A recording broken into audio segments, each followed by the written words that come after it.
Hi everyone, this is robin और एक बार फिर से आप सभी का स्वागत करता हूं इस प्रैक्टिस सेशन में जो कि आपके अपकमिंग एग्ज़ाम्स के लिए बहुत हेल्पफुल रहने वाला है। तो देखिए, रीजनिंग का ये हमारा प्रैक्टिस सेट होगा। मैं हर क्वेश्चन को अटेम्प्ट करने से पहले आपको भी टाइम दूंगा। आप अपने आंसर शेयर ज़रूर करें कि कुछ मेरे बारे में जानकारी। My name is robin. तो चलिए हम अपने सेशन को स्टार्ट करेंगे। तो पहला क्वेश्चन आपके सामने है। एक सीरीज़ आपको दी गई है, मिसिंग टर्म आपको इस सीरीज़ में पूछा है। तो बताइए कि इसमें आपका कौन सा ऑप्शन करेक्टली सूटेबल रहेगा। तो आप सभी अपना आंसर कीजिए, देन मैं आपको बताता हूँ कि हम इसको करने में कितना टाइम ले सकते थे। देखिए, एक्चुअली इजी है, काफ़ी इजी है। आई गेस आप लोगों ने अपने आंसर दे भी दिए होंगे। तो देखिए, एक्चुअली सीरीज़ को फॉलो करने के लिए जब आपको अल्फ़ाबेटिकल सीरीज़ मिल जाती है तो पैटर्न आपको कुछ इस तरीके से देखने होते हैं कि यार कहीं अल्फ़ाबेटिकल ऑर्डर में आपके पैटर्न को किस तरीके से फॉलो किया जा रहा है। या तो वो आपका -1 के फॉर्म में होता है, +2 फॉरवर्ड डायरेक्शन में जाने की बात होती है, या फिर कुछ इसी तरीके की चीज़ें। अब देखिए, इस सीरीज़ की बात करूँ तो एम से अगर आप एन पे आने की बात करते हैं तो आपको +1 अल्फ़ाबेटिकल ऑर्डर में आगे जाना पड़ता है। उसके बाद एन से जब आप पी पर आएंगे तो आपको कितना जाना पड़ा, 2 यूनिट आगे जाना पड़ा। पी और क्यू के बीच में आपको कितना यूनिट लगा, सिर्फ +1 लगा। उसके बाद क्यू के बाद टी पर आने के लिए, क्यू के बाद टी पर आने के लिए आपके कितना अल्फ़ाबेटिकल ऑर्डर आना पड़ा, 3 यूनिट। टी से यू आने के लिए आपको फिर से +1 आना पड़ा। यू से वाई जाने के लिए आपको कितना आना पड़ता है, इसको आना पड़ता है आपको 4। देन आपको +1। तो अब जो नेक्स्ट टर्म आएगा आप देखेंगे, यहाँ पर 2 था, यहाँ पर 3 था, यहाँ पर 4 था। तो जी के बाद आपको अल्फ़ाबेटिकल ऑर्डर में 5 वैल्यू आगे आना पड़ेगा जो कि आपको लेकर आएगा ई पर। अब ई में आपको +1 करना होगा जो कि क्या देगा आपको, एफ, और यही आपका सीरीज को फिल करेगा। यानी कि यहाँ से आपका आंसर हो जाएगा ऑप्शन नंबर 3। नेक्स्ट है, सीरीज आपको दी गई है। कोशिश कीजिए कि हम किस तरीके के पैटर्न को यहाँ पर यूज़ कर सकते हैं। काफ़ी सारे फंडामेंटल्स होते हैं। अगर आप नंबर्स को देखकर इजीली फाइंड आउट कर सकते हैं कि क्या चीज़ें यहाँ पर होंगी तो आई डोंट थिंक सो कि आपको ज़्यादा इश्यू होंगे। वहाँ पर मल्टीप्लिकेशन वैल्यू में कुछ ऐड हो सकता है, या फिर डिफरेंस दोनों नंबर्स के बीच का कुछ सीरीज़ को फॉलो कर रहा होता है, या फिर कुछ और वैल्यू। तो आपको बस कोशिश करनी होगी कि कौन कौन से तरीके हैं जो आप यहाँ पर यूज़ कर सकते हैं। तो अपने आंसर कीजिए कमेंट सेक्शन में। मैं आपको थोड़ा सा टाइम देता हूँ, उसके बाद मैं इस क्वेश्चन को अटेम्प्ट करूँगा। तो यहाँ पर कुछ मल्टीप्लिकेशन का लगाने की कोशिश कीजिए कि भाई 10 का 3 टाइम -1 क्या यहाँ पर फॉलो हो रहा है। 29 हो गया, 29 का फिर 3 टाइम अगर मैं करूँ तो 87 होगा। उसमें अगर मैं फिर -1 करता हूँ तो वैल्यू तो नहीं मिल रही है, या फिर कहीं ये आपका मिक्स्ड सीरीज़ का वैल्यू तो नहीं है। तो देखिए क्या करेंगे यहाँ पर, अगर मैं आपको नंबर को देखने की बात करूँ तो मुझे कुछ ऐसा दिखा नहीं जिसको मैं किसी पैटर्न पे फॉलो करा पाऊँ। तो चलिए मैं डिफरेंस देखता हूँ। दोनों के बीच का डिफरेंस यहाँ पर कितना है, 19 है। इन दोनों के बीच का डिफरेंस कितना हो गया, ये आपका 37 है। उसके बाद इन दोनों के बीच का डिफरेंस आपका कितना हो गया, ये 61।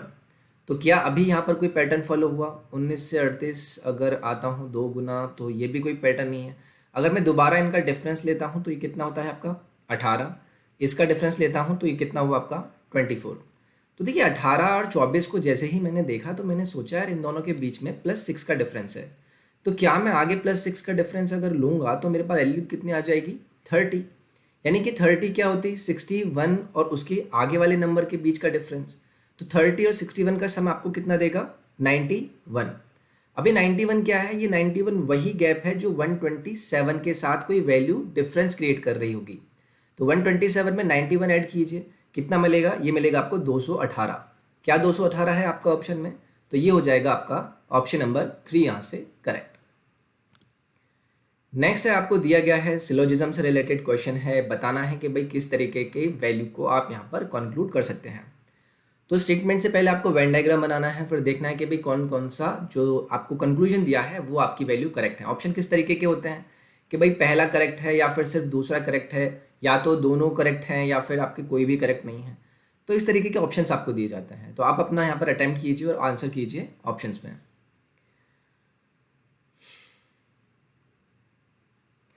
तो चलिए मैं अटेम्प्ट करता हूँ, इतने आप अपने अटेम्प्ट कीजिए और कमेंट सेक्शन में आंसर डालिए। तो देखिए आपको दिया गया a graduate is a man. तो मैंने एक वेन डायग्राम ड्रॉ किया कि अ ग्रेजुएट, मैंने यहाँ पर एक ग्रेजुएट को लिखा और मैंने बोला कि ये क्या है, आपका एक आदमी है। उसको मैंने बोला the thief is a graduate. तो देखिए वेन डायग्राम की एक्चुअली इसमें ज़रूरत नहीं है, स्टेटमेंट के थ्रू ही आप इस चीज़ को क्लियर कर सकते हैं। एक ग्रेजुएट को आपने बोला कि वो एक आदमी है, और जो एक चोर है वो भी क्या है, ग्रेजुएट है। तो मतलब यहाँ पर एक पॉसिबिलिटी तो है कि मैं थीफ को मैन से करा पाऊँ, लेकिन क्या मैं इसको कंक्लूड कर पाऊंगा? मैं आपसे कहता हूँ कि the thief is a man, तो the thief is a man मैं कैसे कंक्लूड करा सकता हूँ? मैं बिल्कुल इसे कंक्लूड करा सकता हूँ, क्योंकि आपने ग्रेजुएट को, किसी ग्रेजुएट को उस मैन से रिलेट कराया था, तो ऑब्वियसली ग्रेजुएट को आप थीफ से जब सेकेंड स्टेटमेंट में भी रिलेट कराते हैं, तो क्या ये थीफ और मैन एक दूसरे से रिलेट करेंगे या नहीं करेंगे?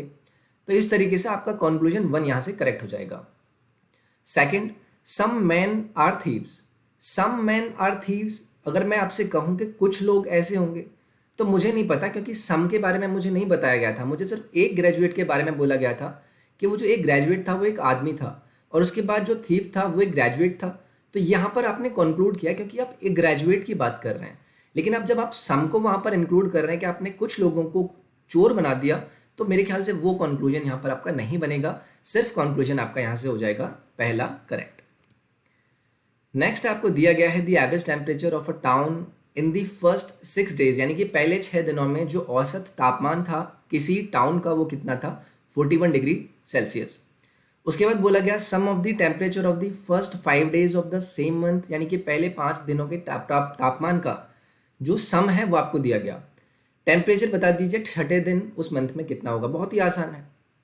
201 सम था पहले 5 दिनों का, उसमें अगर मैं टेम्परेचर छठे दिन का ऐड कर दूं तो मुझे औसत दिया गया था कितना? 41 6 का, तो सम कितना हो जाएगा? इंटू 6 कर दूंगा। 41 और 6 का मल्टीप्लीकेशन कितना होता है? ये आपका हो जाएगा कितना हो जाएगा? 246। ठीक है, 246 आपकी यहाँ से वैल्यू आ गई। इसमें से मैं 201 को माइनस कर देता हूँ, 5 और 4 यानी कि 45 डिग्री आपका हो जाएगा 6th डे का टेम्परेचर। नेक्स्ट है आपको ये नंबर दिए गए हैं, वैल्यू दिए गए हैं, आप बताना है इन वर्ड्स को आप डिक्शनरी के करेक्ट फॉर्म में ऐड कर दीजिए।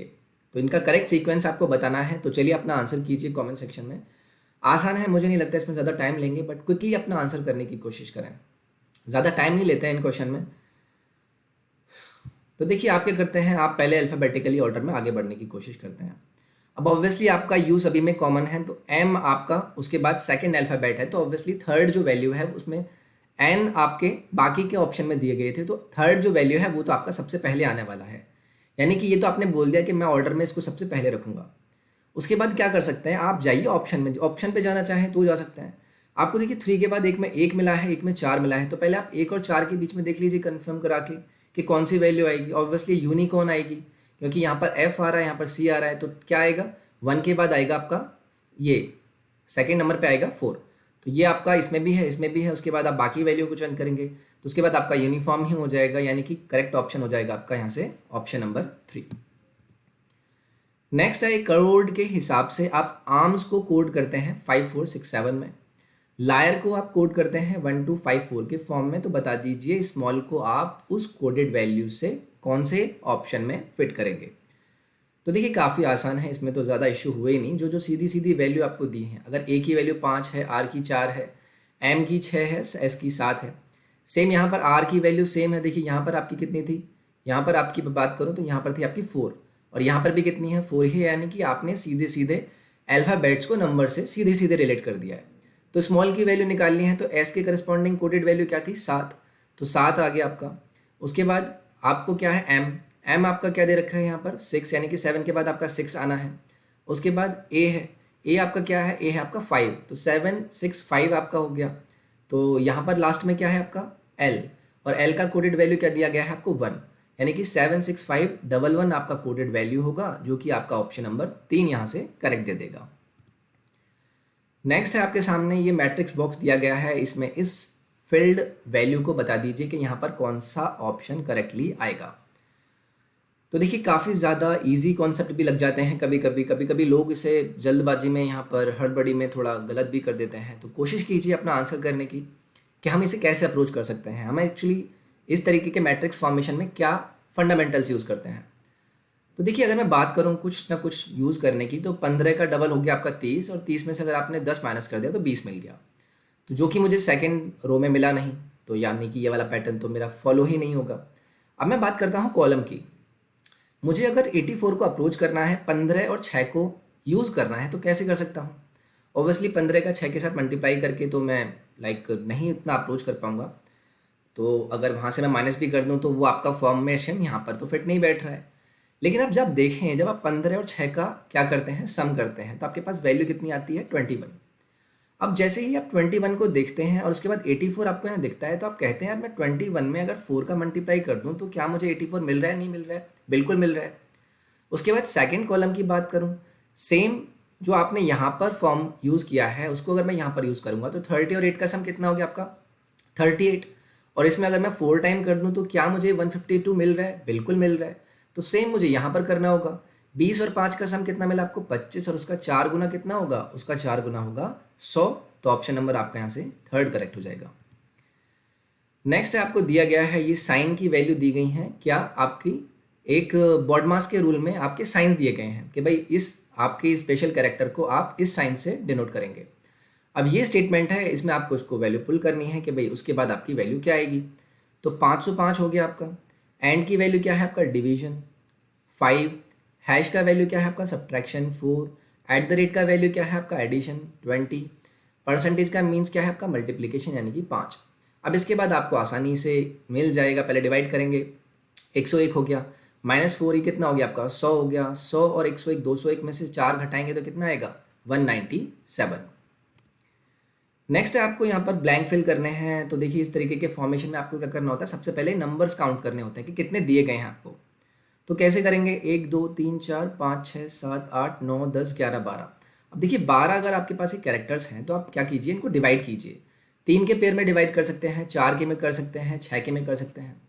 तो अगर मैं इसको 4 के में करता हूँ तो एक मैं यहाँ पर स्टॉप लगा सकता हूँ, उसके बाद एक यहाँ पर और उसके बाद यहाँ पर। अब देखिए एम एन, यहाँ पर भी एन है सेकंड पोजीशन पर और यहाँ पर एम में भी है। तो अगर मैं यहाँ पर एम लास्ट में एन ओ कर दूँ तो यहाँ पर मैं एन डाल सकता हूँ, एन ओ हो गया। यहाँ पर एम डाल सकता हूँ और यहाँ पर ओ डाल सकता हूँ। तो देखिए M N N O, M N N O, और यहाँ पर भी आपका एम एन एन ओ हो जाएगा। और फिल क्या किया आपने? एन एम ओ और एन, जो कि आपको ऑप्शन देगा सेकंड करेक्ट। नेक्स्ट है आपका Sonal is standing to the north of Amar. तो देखिए सोनल की मैंने बात की, ये कहाँ पर खड़ी है? नॉर्थ साइड में, किसके? अमर के। तो ये चीज़ क्लियर, ये नॉर्थ हो गया अमर का। उसके बाद and Amar, north of Amar and to the west of Mahi. तो माही के वेस्ट में है, तो ये हो गया। माही कहाँ खड़ी है? इधर, क्योंकि माही का वेस्ट हो गया ये। अब पूछा है डायरेक्शन बता दीजिए माही की विद रेस्पेक्ट टू अमर। तो अमर की कौन सी डायरेक्शन में है? ये आपका क्या हो गया? डायरेक्शन सेंसिंग आपको अच्छे से आता होगा, ये हो जाएगा आपका नॉर्थ ईस्ट। तो आंसर आपका क्या हो जाएगा? Option number third. नेक्स्ट है मैट्रिक्स का आपको दिया गया है, बताना है। तो देखिए वर्ड को देखिए और सीधा सीधा ऑप्शन पे जंप कीजिए। अगर मैं आपसे कहूँ, मैं आपसे कहता हूँ कि आप जब भी मैट्रिक्स को फॉर्म किया करें ना, बैक साइड से करें। ऑप्शन को भी अगर आप चेक कर रहे हैं, वहीं से आपको काफ़ी सारी चीज़ें क्लियर हो जाएंगी। जैसे 7x, 7 और 6 का मैं इंटरसेक्शन देखता हूँ। 7 ये रहा आपका, 6 ये रहा, ये इंटरसेक्शन R है, तो ये तो आपका गलत हो गया सीधे। 4 आपका कितना है? ये सॉरी, ये आपका 4 हो गया, ये आपका 1 हो गया। क्या है आपका? L आया, तो ये भी आपका गलत हो गया। लास्ट में तो N आना चाहिए था। 2 आपका ये रहा, उसके बाद 0 आपका ये रहा, तो N तो आ गया। उसके बाद ये तो मतलब हो सकता है, इसको चेक कर लेता हूँ 0 4 को। 0 ये रहा, 4 ये रहा, O आ रहा है, ये भी गलत हो गया। सिर्फ ऑप्शन नंबर 3 है और यही आपका करेक्ट आंसर हो जाएगा। हमेशा पीछे से चेक कीजिए और ऑप्शन को चेक कीजिए, आसानी होती है। नेक्स्ट है मिरर इमेज बता दीजिए। तो देखिए बहुत ही आसान है, अपने आंसर कीजिए।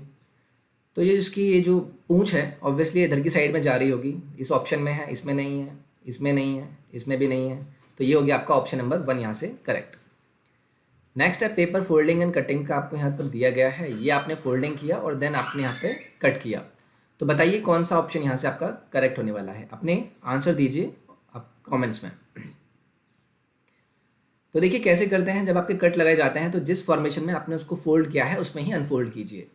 तो जब आप इसे अनफोल्ड करेंगे तो ऑब्वियसली ये जो पार्ट है आपका इस तरीके से हो जाएगा और एक कट आपके यहाँ भी विजिबल होंगे, एक यहाँ पर और एक यहाँ पर। तो यानी 2 कट आपके ऊपर होंगे। तो देखिए ये आपका हो सकता है, ये आपका नहीं होगा। यहाँ पर ऊपर कट नहीं है, ये भी नहीं होगा। यहाँ पर सिर्फ एक कट है, ये भी नहीं होगा। ऑप्शन नंबर 1 आपका यहाँ से सीधे सीधे करेक्ट हो जाएगा।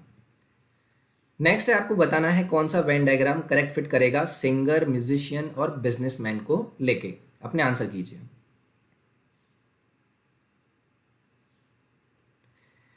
तो देखिए आसान है। अगर मैं सिंगर की बात करूं तो अगर कोई सिंगर है तो ये सिंगर आपका म्यूजिशियन भी हो सकता है, बिजनेसमैन भी हो सकता है।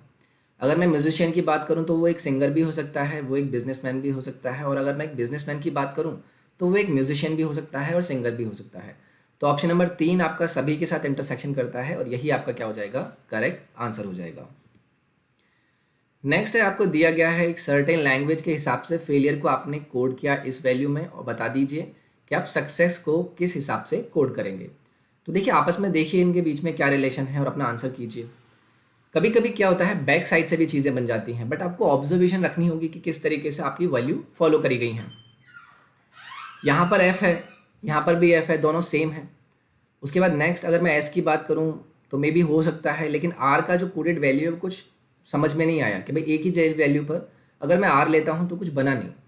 लेकिन अगर आप एक चीज़ ध्यान से देखें, मैंने यहाँ पर बात की एफ़ की और उसके बाद मैं लास्ट वाले अल्फ़ाबेट की बात करता हूँ उसकी कोडेड लैंग्वेज में, तो क्या आप ये नहीं कहेंगे कि एफ़ से एक अल्फ़ाबेटिकल पोजीशन आगे जाने पर मुझे जी मिलता है, जो कि कोडेड वैल्यू दी गई जो है उसमें लास्ट में दिया गया है।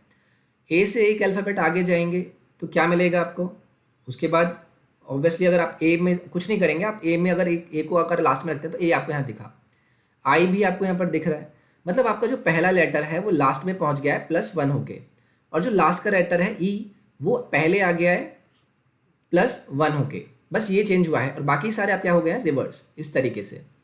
तो सक्सेस की बात करूँ, एस के बाद क्या आएगा आपका, एस के बाद ऑब्वियसली आपका टी आएगा, तो सिर्फ एक ही ऑप्शन है जिसमें लास्ट में आपको टी दिया गया है, आई मीन पहले हो जाएगा ना, एस के बाद लास्ट में भी टी हो जाएगा, तो यहाँ पर लास्ट में आपको टी दिखना चाहिए था, जो कि आपको ऑप्शन नंबर 1 में मिलता है।